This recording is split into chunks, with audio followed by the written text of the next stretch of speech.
এরকম নক্কারজনক ঘটনার জন্য আমরা ধিক্কার এবং নিন্দা জানাই। যেভাবে মেট্রো চ্যানেলে যে ধর্ণা মঞ্চটা ছিল, নওশাদ ভাইজান এবং অন্যান্য আরও সংগঠনের লোক ছিল, সেখানে যেভাবে অন্যায়ভাবে ভাইজানকে মেরেছে, পুলিশের সামনে যদি ভাইজানকে মারে, ঘুষি মারে, তাহলে একটা বিধায়কের ওপরে যদি পুলিশ প্রশাসন যদি হামলা না দিতে পারে, তাহলে সাধারণ মানুষের ওপরে পুলিশ প্রশাসন কীভাবে দেখবে? সাধারণ জনগণের ওপরে কী দেখবে? এটার জন্য আমরা নিন্দা এবং ধিক্কার জানাই শাসক দলের উপরে বা পুলিশ প্রশাসনের উপরে। সব পুলিশ খারাপ নয়, পুলিশ ভালো আছে। যে কিছু পুলিশ অন্যায়ভাবে করছে সেটাই একটা শাসক দল দেখে, পুলিশ মন্ত্রী দেখে, সেটাই আমরা আহে।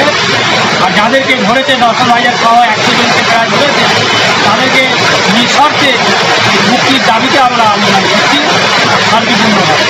কী করলেন আজকে, কী করলেন?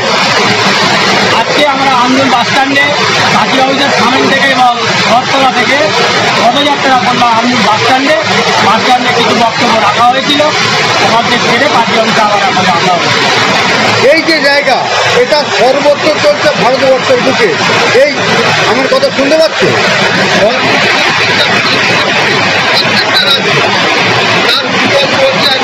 পশ্চিমবঙ্গ কী বলবো, গোটা ভারতবর্ষে এইটা চলছে। যার যেখানে ক্ষমতা সেই জায়গা থেকে পশ্চিমবঙ্গ কিন্তু সবার আগে এসে দাঁড়িয়ে। কী কারণে? একটাই কারণ হচ্ছে তোমার কোনো বিরোধী দল রাখবো না। মমতা ব্যানার্জি সম্বন্ধে কোনো দল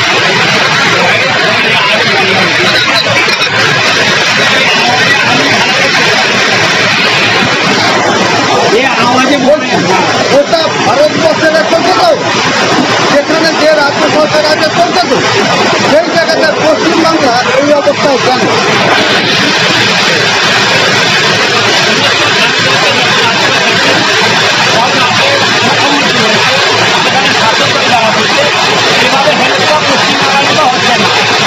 পশ্চিমবাংলা হওয়ার কারণ আছে, আমাদের মাননীয় মমতা ব্যানার্জি বলেছিল বিজেপির থেকে আরএসএস ভালো, কিন্তু আরএসএসকে পশ্চিমবাংলা ঢুকেছে এবং বিজেপিকে আনছে।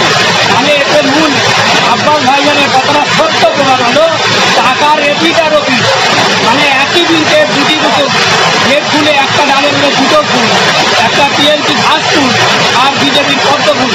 এটা নিশ্চিত প্রমাণ হয়ে গেছে যে টিএমসি নয়, এটা আসলে বিজেপিরই মিটিং। আপনার নাম? আমার নাম নাসির হোসেন মল্লিক।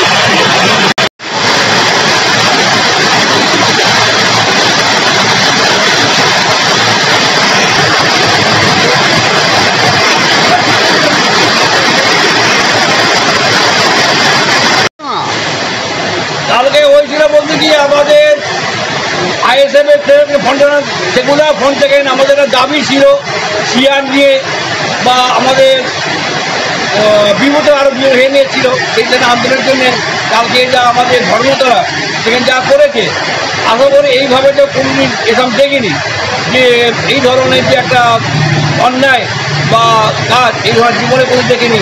যে লোকের যে আমরা করতে গেলে, বিরুদ্ধে করতে গেলে এত যে উৎপাদ হয়, এটা আমার জানা ছিল না। এইভাবে করেছে, তার জন্য আমরা অবিলম্বনে জানাই যে আমাদের আইএসএফের যে নওশাদ সিদ্দিক বা যারা কর্মী যারা নিয়ে থানায়, তাদের যেন সুস্থভাবে যেন ছেড়ে দেয়। সে তো বলি এরকম সবাই জানে যে তৃণমূল বিজেপি এই অরাজকতাতে আমি তো কোনো দেখিনি যে অরাজকতার মধ্যে এরকম যে হিংসা, এই যে বাংলার মধ্যে পশ্চিমবঙ্গের মধ্যে এত যে হিংসা আমি কোনো দেখিনি, যে অরাজকতার মধ্যে এত হিংসা। এই হিংসায় যেটা করছে এটা ঠিক নয়। 26-এ আশা করি দেখতে পাবে। যে ঘটনা ঘটলো কি বলবেন আপনি? আমি প্রথমত পুলিশ মন্ত্রী ধিক্কার জানাই, যার নেতৃত্বে রাজ্য পুলিশ নিয়ন্ত্রণ হয়। কালকে আমাদের ধর্ণা মঞ্চে অরোধী সংগঠন এবং আমাদের ইন্ডিয়ান সেকুলার ফ্রন্টের তরফ থেকে নওশাদ ভাইজান গিয়েছিলেন কর্মী সমর্থককে নিয়ে। সেখানে শান্তিপ্রিয় ধর্ণা মঞ্চকে বানচাল করার জন্যে যেভাবে পুলিশকে দিয়ে আক্রমণ করেছে এবং নওশাদ ভাইকে যেভাবে বিষয় দিয়ে আঘাত করেছে বুকে, এই তীব্র নিন্দা জানাই। যেই ব্যক্তি আঘাত করেছে তাকে অবিলম্বে আইনে আওতায় নিয়ে এসে তাকে শাস্তি দিতে হবে। যদি দিতে পারে অবিলম্বে মুখ্যমন্ত্রীর, অবিলম্বে আমি পুলিশ মন্ত্রীর পদত্যাগ দাবি করছি। আপনার নাম? আমার নাম মমিন হালদার। সময় কী হয়েছিল? খুবই দুঃখের বিষয়, একটু লজ্জাজনক বিষয়। আমাদের ভাইজান নওশাদ সিদ্দিকী সাহেব এবং 10টি অরাজনৈতিক দলের সংগঠন মানুষের জন্য, মানুষের স্বার্থে তাদের ধর্ণা মঞ্চের সমাবেশ করেছিল। তাদের কতগুলো দাবি দেওয়া ছিল। 1 নম্বর হচ্ছে ওয়াকফ সংশোধনী বিল বাতিল করতে হবে। এসআইআর নামে যে ভোটাধিকার মানুষের খর্ব করা হচ্ছে তাকে যাতে না হয় তারা সেটা বন্ধ করতে হবে। এবং পরিযায়ী যে শ্রমিকগুলো ভিন রাজ্যে মহারাষ্ট্র, বিহার, উড়িষ্যা, আসাম, দিল্লি যারা কাজের উদ্দেশ্যে যায় তাদের উপর পরিকল্পিতভাবে একটা অত্যাচার করা হচ্ছে, সেটাকে বন্ধ করতে হবে। এবং তিলোত্তমা যে আমাদের বোন, তার এখনও কোনো সঠিক বিচার হলো না, সে সঠিক বিচার করতে হবে। এছাড়াও ওবিসি যে সংরক্ষণ যেটা হয়েছিল এই সংরক্ষণটাকে তুলে দেওয়া হচ্ছে। এই কতগুলো দাবি দেওয়া নিয়ে নওশাদ সিদ্দিকীর নেতৃত্বে এবং আরও 10টা সংগঠন তারা আন্দোলন করছিল। কেন পুলিশ কেন লাঠিচার্জ? পুলিশ চাইছে যে নওশাদ সিদ্দিকীর মধ্যে প্রতিবাদ বা কণ্ঠকে স্তব্ধ করে দেওয়া। কারণ নওশাদ সিদ্দিকী মানুষের কথা বলে, মানুষের কথা যিনিই বলবেন তাকে রাজ্য সরকারের পক্ষ থেকে স্তব্ধ করে দেওয়া হচ্ছে। আমরা এর আগেও দেখেছি নওশাদ সিদ্দিকীর ওপর চার্জ করে প্রায় 41 দিন তাকে জেলবন্দি করে রাখা হয়েছে। তার কারণ কোনো কিছু ছিল না, কোনো অন্যায় ছিল না। কারণ ছিল একটাই, যে মানুষের হকের কথা বলে, মানুষের অধিকারের কথা বলে, মানুষের জন্য কাজ করে, এটাই তার অন্যায়। আপনার নাম? আমার নাম আমিনুদ্দিন। গতকাল আমাদের কলকাতায় একটা ধর্ণা মঞ্চ ছিল। কী নিয়ে? বিভিন্ন ইস্যু, এসআইআর, ওয়াকফ বিল বাতিল, ওবিসি বিল বাতিল এবং বিভিন্ন রাজ্যের আমাদের বাঙালি যে পরিযায়ী শ্রমিক আছে তাদের ঘরে যে হেনস্থা করা হচ্ছে তারও একটা দাবি। তাহলে পুলিশ, রাজ্যের পুলিশ কেন এটা করলো? রাজ্যের পুলিশ ভয় পেয়েছে এবং দেখছে যে অন্যায়ের বিপক্ষে নওশাদ সিদ্দিকী সমস্ত মানুষের কণ্ঠস্বর হয়ে উঠেছে। নওশাদ সিদ্দিকী চাইছে একের পর দলিত, আদিবাসী, সংখ্যালঘু, সংখ্যাগুরু সমস্ত মানুষের পাশে দাঁড়িয়ে প্রতিবাদ করছে। এসআইআর নামে যে রাজ্যে বিভ্রান্ত ছড়াচ্ছে সেটারও প্রতিবাদ করছে। বিধায়কের ওপরে একটা এইভাবে যে আক্রমণ হয়েছে, যার জন্য আমরা লজ্জা মনে করছি পুলিশ প্রশাসনকে এবং পুলিশ মন্ত্রীকে। কারণ হচ্ছে একটা বিধায়কের ওপর যদি এইরকম আক্রমণ হয়, সাধারণ মানুষের উপর কত আক্রমণ হতে পারে এটা আমরা অনুভব করছি।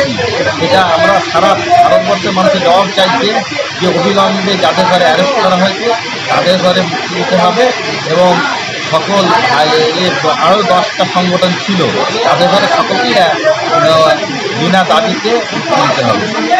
আপনারা দেখেছেন বিধানসভার মধ্যে অন্য আসলে এমএলএ অসুস্থ হয়ে পড়লেও সৌজন্যতাভাবে নওশাদ সিদ্দিকী সবার পাশে দাঁড়িয়ে যায়।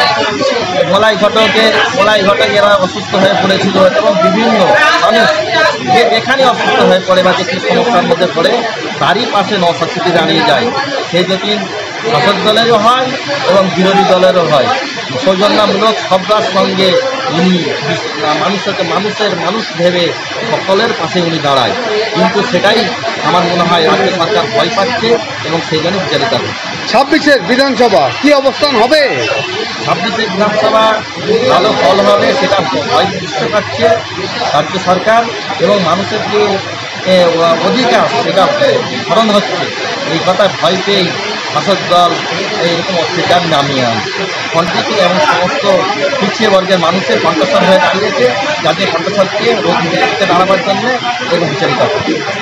আগামী 26-এর ইলেকশন আছে তারই ভয় পাচ্ছে, যার জন্যে ওনারা এইরকমভাবে মানুষের অত্যাচার করে নওশাদ সিদ্দিকী সহ সমস্ত আইএসএফ কর্মীদের উপরে অত্যাচার। একটি দলের উপর বারবার এই জন্যে আক্রমণ করছে নওশাদ সিদ্দিকী সৌজন্যতামূলক ছাত্রদের ঐক্যর বার্তা দেয় এবং সমস্ত মানুষের অধিকারের কথা দাবি তোলে, সেজন্যই ভয় পাচ্ছে। রাজ্যের প্রশাসন থেকে একের পর এক টাকা মেলায় খেলায় নষ্ট হচ্ছে, বিভিন্ন বা সামাজিক উন্নয়ন এবং চাকরিহারারা চাকরিও পাচ্ছে না, বিভিন্নভাবে আন্দোলন করছে, তারই পাশে দাঁড়াচ্ছে বলেই আগামী দিনে ভয় পাচ্ছে। যদি সমস্ত মানুষ ওইকে ডাক দেয় ছাব্বিশে, তাহলে তো সরকারের পতন ঘটবে, সেই ভয় পেয়ে এই অর্থটা নেই। আপনার নাম? আমার নাম মুস্তাক, আমি পঞ্চায়েত থেকে নাম দিলাম।